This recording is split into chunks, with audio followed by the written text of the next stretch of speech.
দেখেন, ইসলাম শান্তির ধর্ম, ইসলাম শান্তিকে সাপোর্ট করে, ইসলাম বিশৃঙ্খলা চায় না।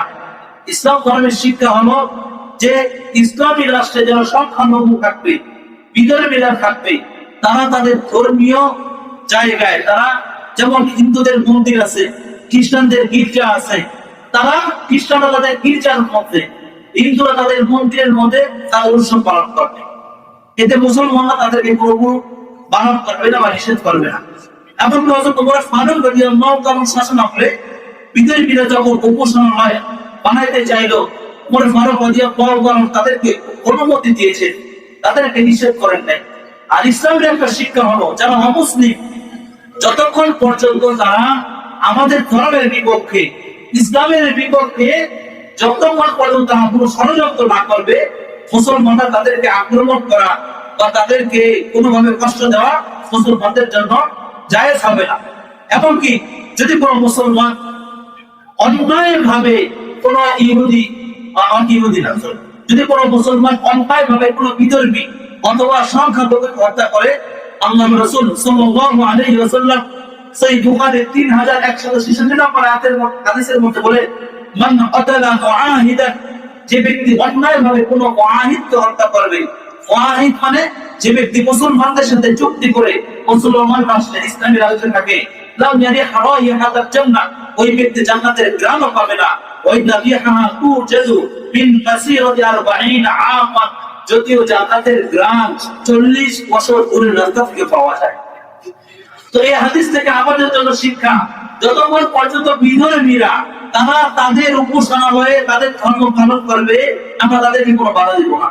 কিন্তু যদি তারা ইসলামের বিপক্ষে ষড়যন্ত্র করে, মুসলমানদের বিপক্ষে ষড়যন্ত্র করে, নবীর শানে কটূক্তি করে, আল্লাহ তাআলার কোন কালামকে অস্বীকার করে, ইসলামের কোন বিধানকে অস্বীকার করে, ওই সময় ওই সমস্ত জিম্মিদের, ওই সমস্ত বিধর্মীদের, ওই সমস্ত সংখ্যালঘুদের মুসলমানদের সাথে যে চুক্তি ছিল, ওই চুক্তি বাতিল হয়ে যাবে এবং ইসলামী রাষ্ট্র তাদেরকে যে সমস্ত যেই শাস্তি উপযোগী হয় তাদের শাস্তি দিতে পারবে। তো এখন যদি বিধর্মীরা তাদের উৎসব পালন করে, আমরা তাদেরকে বাধা দিব না। কিন্তু আমাদের করণীয় কি? আমাদের করণীয় যেটা, সেটাই আজকে আলোচনা আমার। তো আমরা এখন একটা স্লোগান বের করেছি, ধর্ম যার যার উৎসব সবার। এই স্লোগান মোরা আপনারা শুনেন নাই? ধর্ম যার যার উৎসব সবার, এই স্লোগান শুনেন নাই? আরেকটা স্লোগান আবার বের হয়েছে, ধর্ম যার যার দুর্গা পূজা সবার, বলে নাউজুবিল্লাহ। আমি বলি ধর্ম যার যার ঈদুল আজহা সবার। কোন হিন্দু বাড়িতে যা বলেন, রমজান মাসে যা বলবেন যে ধর্ম যার যার, রমজান মাস সবার, তোমাদের ধর্ম তোমাদের কাছে, কিন্তু রমজান মাস যেহেতু আসছে, আমরা মুসলমানরাও রোজা রাখবো, তোমরা হিন্দুরাও রোজা রাখবে। দেখেন আমরা কি বলে, আমরা মুসলমানের সন্তানরা আমরা স্লোগান দেই, ধর্ম যার যার উৎসব সবার। বুঝেন ভালোভাবে, ধর্ম যার যার উৎসব তার। ধর্ম থেকে কখনো উৎসব আলাদা হয় না। আমাদের মুসলমানদের ধর্মীয় বড় উৎসব দুইটা। বলা তো কয়টা? দুইটা। এই দুইটা ধর্মীয় উৎসব কিভাবে আসছে? বুখারী শরীফ এবং মুসলিম শরীফের একটা হাদিস, ঈদে মিলাদুন নবী আলোচনার হাদিস নিয়ে আমি আলোচনা করেছিলাম। আনাস ইবনে মালিক রাদিয়াল্লাহু তাআলা বলেন, অতএব রাসূলুল্লাহ সাল্লাল্লাহু আলাইহি ওয়াসাল্লাম মদিনা, রাসূল সাল্লাল্লাহু আলাইহি ওয়াসাল্লাম যখন মদিনা আসলেন, রাসূল দেখতে পেলেন ওয়ালাহুম ইয়াওমান ইয়ালআবুনা ফীহিমা, মদিনার লোকেরা দুই দিন আনন্দ উৎসব করে।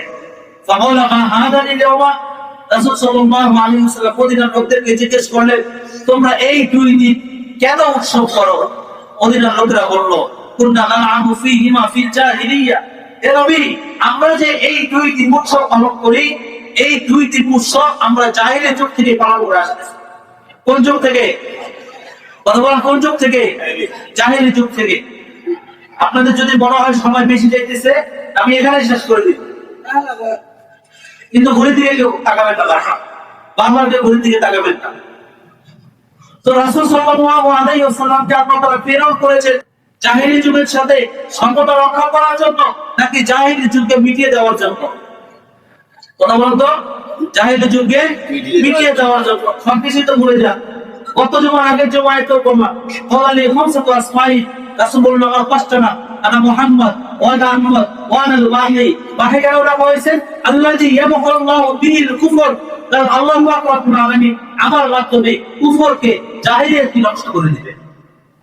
এখন রাসূল সাল্লাল্লাহু আলাইহি ওয়াসাল্লাম মদিনাতে আগমন করার পরে দেখলেন মদিনার লোকেরা 2 দিন উৎসব পালন করে, এবং তারা বলতেছে যে আমরা যে এই 2 দিন উৎসব পালন করি, এই 2টা দিন আমরা জাহেলি যুগ থেকে শুরু করছি। এখন রাসূল কেন আসছেন? জাহেলি যুগকে মিটিয়ে দেওয়ার জন্য। রাসূল সাল্লাল্লাহু আলাইহি ওয়াসাল্লাম বলেন ইন্নাল্লাহা ক্বাদ আবদালাকুম খায়রান মিনহুমা, নিশ্চয়ই আল্লাহ পাক রব্বুল আলামিন এই 2 দিনের তুলনায় তোমাদেরকে আরো উত্তম 2টা দিন দান করবেন। সুবহানাল্লাহ। কি দিন? ইয়াউমুল আযহা ওয়া ইয়াউমুল ফিতর। তো আমাদের যে ধর্মীয় উৎসব আছে ঈদুল আযহা এবং ঈদুল ফিতর, এই 2 দিন কেন আমাদেরকে দেওয়া হয়েছে? বিধর্মীদের থেকে আমাদেরকে পৃথক করার জন্য। মানে বিধর্মীদের থেকে আমাদেরকে পৃথক করার জন্য। এখন এখানে কথা হচ্ছে যে আমরাও যদি হিন্দুদের পূজার সময় চিঠি কাটাই, বা আমরাও যদি হিন্দুদের মধ্যে এভাবে স্লোগান দেই যে জন্ম যার যা উৎসব সবার, তাহলে আমরা তো জাহেলিয়াতের সাথে কুফরের সাথে সমতা করলাম, কুফরের বিরোধিতা করলাম। কি করলাম? কুফরের সাথে সমতা করলাম, কুফরের বিরোধিতা করলাম না। অথচ রাসূল সাল্লাল্লাহু আলাইহি ওয়াসাল্লাম এই জমিনে এসে নেই কুফরকে বিলুপ্তি করা। তো আমাদেরকে কি করতে হবে? কুফরকে বিলুপ্ত করতে হবে। আমাদের অন্তরে থাকবে আমরা হিন্দুদেরকে একত্র করে দাওয়াত দিব, এক আল্লাহ থেকে ডাকবো, এক আল্লাহ থেকে ডাকবো, এক আল্লাহ থেকে ডাকবো। যখন তারা ইসলাম গ্রহণ করবে তাদেরকে আমরা নামাজে দাওয়াত দিব, ইসলামের বিভিন্ন বিষয় তাদেরকে আমরা জানাবো, ইসলাম গ্রহণের আগ পর্যন্ত তাদেরকে আমরা একত্র করে দাওয়াত দিব। কিন্তু হিন্দুদের পূজায় যাওয়া যাবে? কথা বলেন, হিন্দুদের পূজায় যাওয়া যাবে? এরকম অনেক মানুষ আছে যারা সমাজের বড় বড় বিচার করে বা সমাজের মেম্বার আছে, তাদেরকে হিন্দুরা আহ্বান করে তারা চলে যায়। কি যায় কি যায় না? দেখেন, যারা মূর্তি পূজা করে তারা আল্লাহর সাথে শরীক করে কি করে না? তো যেই জায়গায় আল্লাহর সাথে শরীক করা হইতেছে, আপনি ওই জায়গায় বিচারক হিসেবে গেছেন। আপনি ওই জায়গায় বিচারক হিসেবে গেছেন, মূর্তি পূজা দেখতে গেছেন, যেদিকে আমাকে যেগুলো আহ্বান জানাইছে আমি সেখানে যাই। স্পষ্ট শিরক হইতেছে ওই জায়গায়। আমাদের ভিতরে অনেক মানুষ আছে, আমরা হিন্দুদের এই সমস্ত পূজা চাঁদা দিই। চাঁদা দিয়ে কি দিই না?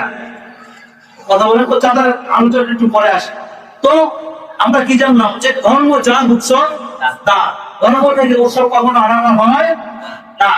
আপনারা দেখবেন যে আমাদের মুসলমানের সন্তান, অনেক সন্তান পূজার মধ্যে যান। অনেক সন্তান আমি দেখছি নানা অবস্থায়, যদি হিন্দু প্রায় 2 লাখ, মুসলমানের সন্তান আছে 3 লাখ। অষ্টমী করার জন্য সেখানে যায়। তো যায় কি? যায়, সেখানে যায়। ওই দেখে আসি কিভাবে মূর্তিটাকে নদীর ভিতরে পালায়। তো যেখানে আল্লাহর সাথে শরীক করা হয়েছে, আমরা মুসলমানের সন্তান হয়ে কি হয়েছে? আল্লাহ আমাদেরকে এই সমস্ত কাজ থেকে বিরত থাকার তৌফিক দান করুন। সকলে বলে আমিন।